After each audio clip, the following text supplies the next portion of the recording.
Gallbladder stone. Okay? Bato sa abdo. Maraming tao may ganito. Very common to sa Pilipinas. Usually, ang inaatake nito mga kababaihan, edad 30s to 40s, yung mga medyo overweight. Pero pwede rin to sa lalaki. Overweight, mahilig sa matatabang pagkain, madalas magkaroon ng gallbladder stone. Ayan o, ang daming bato. Delikado po yan, nagbara. So, ang gallbladder, nakikita yan sa ilalim ng atay. So, ito yung atay natin, nasa ilalim, may gallbladder. Hugis pear siya, pear shape. Okay? Ang trabaho niya, maglabas ng bile. Ang bile, kulay green to na pangtunaw ng taba.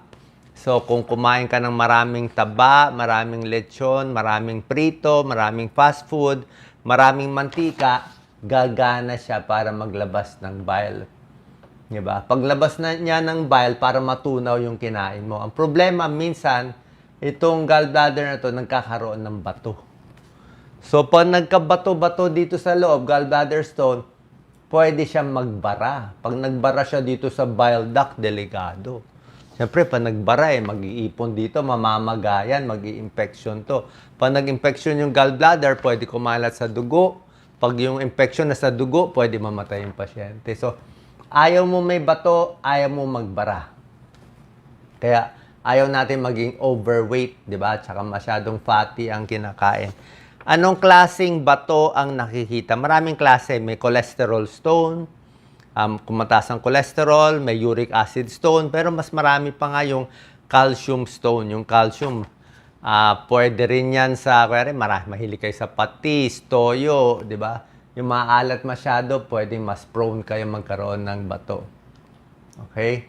Ano ang sintomas pag inaatake ng gallbladder attack? Okay?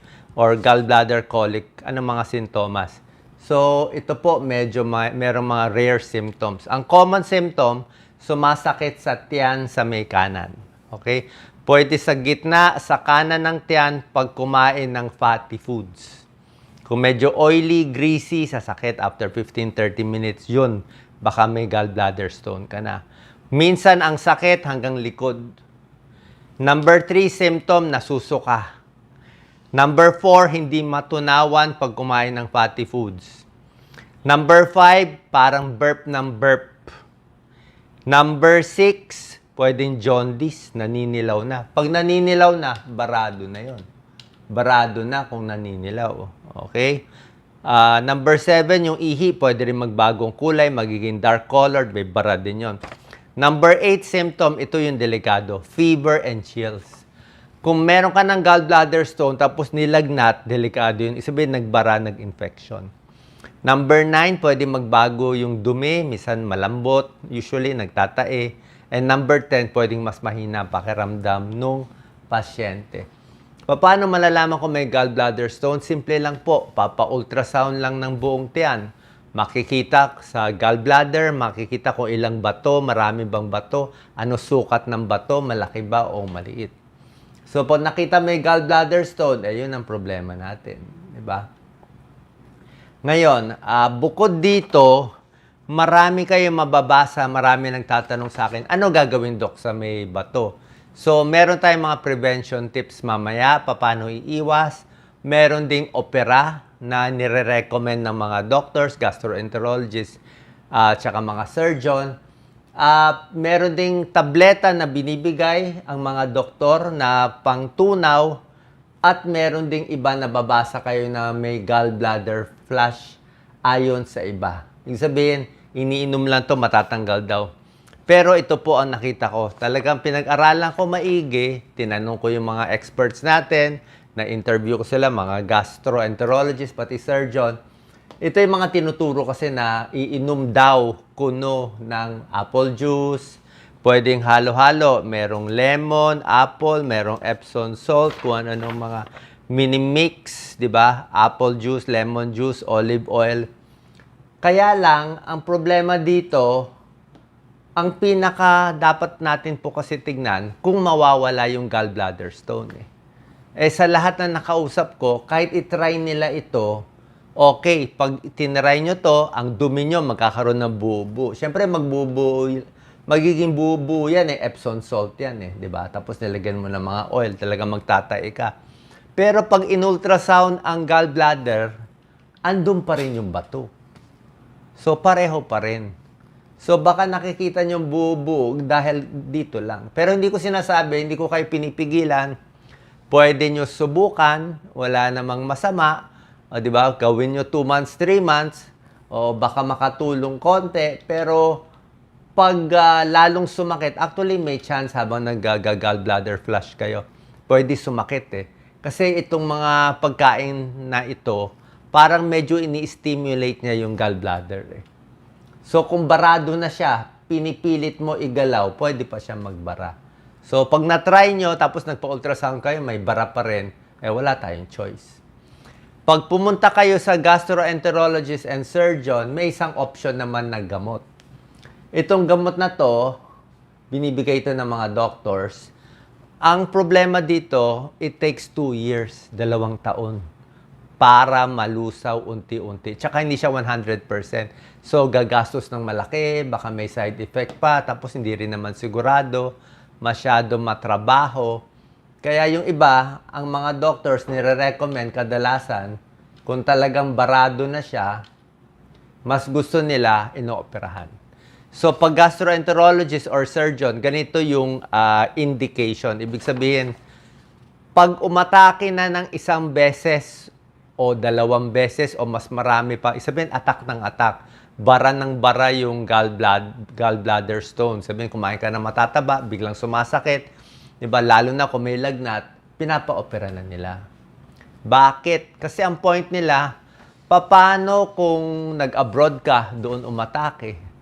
Paano pag umatake yung gallbladder stone, ayaw matanggal? O, pag nagbara, paano kung hindi nalusaw kusa? Pag hindi nalusaw kasi, mag-i-infection yan. Pag kumalat sa dugo, delikado. Baka maabutan ka sa ibang bansa. Pag edad mo 50 years old, baka maganda pa opera habang bata ka pa. Huwag natin intayin. Ay, intayin mo pa ba na 70 years old, 80 years old yung pasyente? Tsaka nagbara, ay mas delikado na operahan ng 80 years old. So habang bata pa, baliwala lang, tinatanggal na to. Meron ng mas simpleng operation ngayon, LAPCOLE ang tawag, laparoscopic, na wala na talagang hiwa, siguro 1 araw, 2 araw lang sa ospital, tanggal na agad yan. Pwede naman mabuhay ng normal, mabuhay ng mahaba kahit walang gallbladder para at least wala nang chance na magbabara siya. Para siyang appendix na tinatanggal. Okay?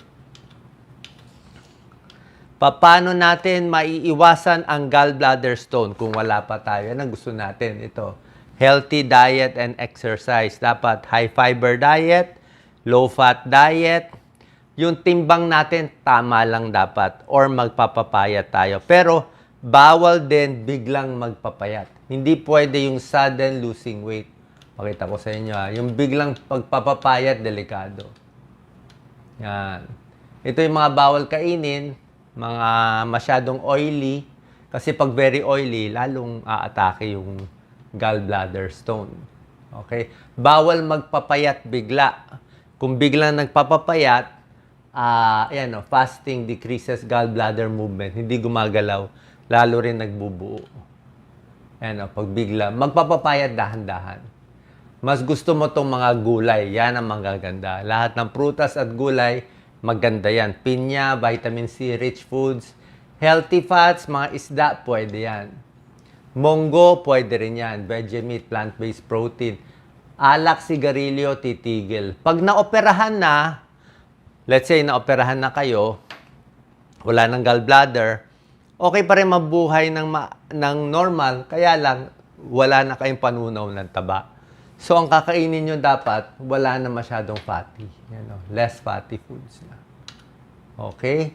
So, kung meron kayong problema sa gallbladder stone, sumasakit madalas ang tiyan mo, papa-ultrasound tayo whole abdomen. Pag may nakitang bato, papacheck tayo sa surgeon or sa gastroenterologist.